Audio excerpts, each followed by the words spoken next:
falar sobre as transformações geométricas no OpenGL, transformações bidimensionais no OpenGL, e agora usando as funções que o OpenGL fornece para gente, tá? Eu já comentei com vocês por alto, mas o OpenGL utiliza algumas matrizes para trabalhar com as imagens. São 3 matrizes, a GL Model View, a GL Projection e a GL Texture, tá? A GL Model View, então, cuida da imagem corrente, a GL Projection da projeção. Então, toda vez que a gente for mexer com projeção, a gente vai ter que setar essa matriz GL Projection. Então, por enquanto, a gente não vai trabalhar com ela, porque a gente não viu projeção ainda. E a GL Texture, que para mexer com textura, a gente tem que setar essa matriz. Então, por enquanto, também não vamos trabalhar com ela, porque a gente não viu textura ainda, tá? Para setar uma das 3 matrizes, a gente usa essa função GL Matrix Mode, tá? E aí, passando como parâmetro qual é a matriz que a gente vai utilizar, se é a GL Model View, a GL Projection ou a GL Texture. Certo? O valor default, quer dizer, se a gente não setar nada, o valor default é a GL Model View, tá? Então tá lá, né? A gente seta a matriz, GL Matrix Mode, GL Projection. Nesse caso, a gente está setando a matriz de projeção. E aí a gente chama uma função que chama GL Load Identity. A GL Load Identity, o que ela está fazendo? Carregando a matriz identidade nessa matriz que foi setada. Isso significa o quê? Que eu estou tirando todas as transformações que já existiam nela, tá? Então eu estou carregando a identidade, agora a matriz não está aplicando nenhum tipo de transformação, tá?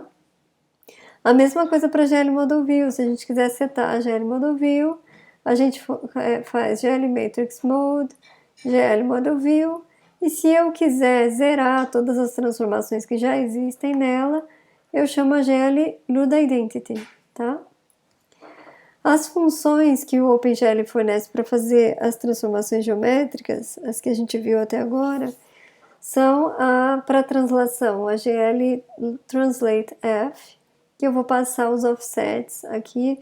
Ele já trabalha com tridimensional, então a gente vai passar os offsets em X, em Y e em Z, tá? No caso, a gente não está trabalhando com a coordenada Z ainda, porque a gente está no bidimensional.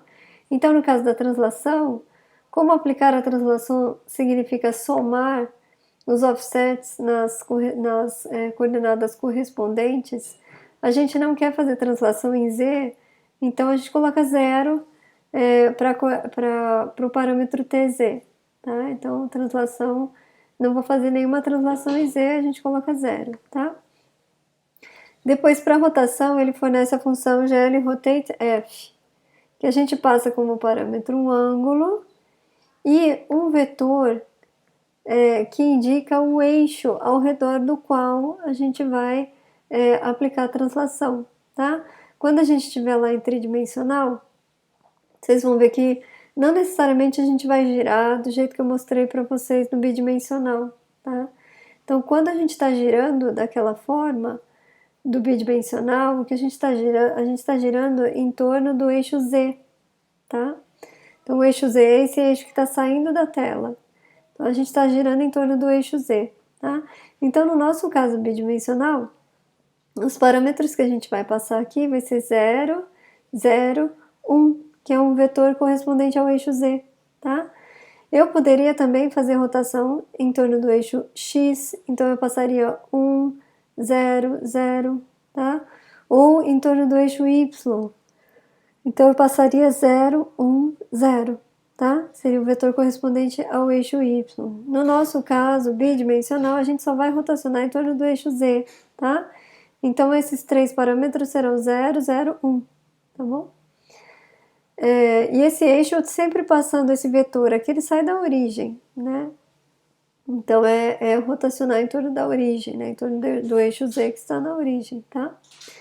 Para a escala, o OpenGL fornece essa função GL ScaleF, que recebe como parâmetro os fatores de escala em X, Y e Z, tá? De novo, a gente não quer trabalhar com escala em Z, tá? Mas aplicar a escala significa multiplicar os fatores de escala pelas coordenadas correspondentes, tá? Então, se a gente não quer aplicar nenhum tipo de transformação em Z, a gente tem que passar como parâmetro para Z o número 1, tá? Então, eu vou multiplicar 1 pelo eixo Z, não vai acontecer nada em Z, tá? Diferente da translação, que a gente tem que passar 0 para o offset em Z, né? Na escala, a gente tem que passar 1 para o offset em Z para que nada aconteça, tá? Depois, né? Eu tenho que conseguir permitir que as minhas transformações consigam ser aplicadas em apenas uma parte, que elas sejam aplicadas a parte dos objetos, tá? Eu não quero que todos os objetos sofram as transformações que eu estou setando, eu quero que parte deles sofram. Eu passei para vocês aquele exercício da flor, do carro e do robô, tá? Então o carro, eu quero que à medida que o carro vá caminhando para frente, as rodas do carro vão girar de acordo, né, de forma coerente com esse carro rodando, caminhando para frente, tá? E aí então essas rodas estão sofrendo translação e rotação. O carro está sofrendo uma translação apenas, mas as rodas estão sofrendo rotação e translação, tá? A cada chamada dessas funções GL Translate F, GL Rotate F, GL Scale F, o que está acontecendo é que eu estou multiplicando a matriz de translação pela minha matriz GL Model View, tá? Então lá quando a gente chama GL Luda Identity, a gente carrega a identidade. Aí eu chamo GL Translate F, o que ele faz? Ele multiplica aquela matriz de translação em coordenadas homogêneas que a gente viu na aula anterior, ele multiplica aquela matriz pela GL Model View, que agora está com identidade. Então a GL Model View passa a ser o quê? A ser uma translação pelos offsets TX, TY e TZ, tá? Se depois eu chamo a função GL Rotate F, o que ele faz?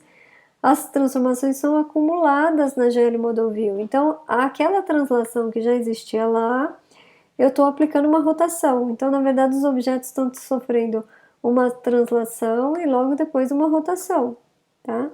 E a mesma coisa, se logo depois eu aplicar uma escala, os objetos vão sofrer todas as transformações, tá? Porque eu estou pegando a matriz de escala e multiplicando pela GL Model View, que já possuía uma translação seguida de uma rotação. Então, eu estou acumulando as transformações na GL Model View, tá? Para que eu consiga fazer com que só parte dos meus objetos sofram um dado conjunto de transformações, os outros não, existe um mecanismo no OpenGL que é uma pilha, que eu empilho uma dada configuração da GL Model View, tá? Eu guardei aquela configuração, tá? Quando eu chamo a função GL Push Matrix, eu pego o que existe na GL Model View e jogo em uma pilha, tá? E aí depois eu posso carregar a identidade, aplicar outras transformações. Se eu quiser recuperar aquelas transformações que eu empilhei, é só eu chamar o GL Pop Matrix, que ele pega o que estava lá no topo da pilha e joga na GL Model View, tá? Então eu consigo dessa forma trabalhar guardando configurações de transformações para trabalhar mais tarde, tá? Então é isso que ele está dizendo aqui, para permitir que uma transformação valha somente em um certo trecho do programa e assim não altere o que está sendo desenhado depois, há os comandos GL Push Matrix e GL Pop Matrix. A ideia é que o GL Push Matrix armazena as transformações atuais em uma pilha interna do OpenGL e que estas transformações possam ser retiradas depois por um GL Pop Matrix, tá? Eu vou fazer um exemplo de código para vocês entenderem melhor o que está acontecendo, tá?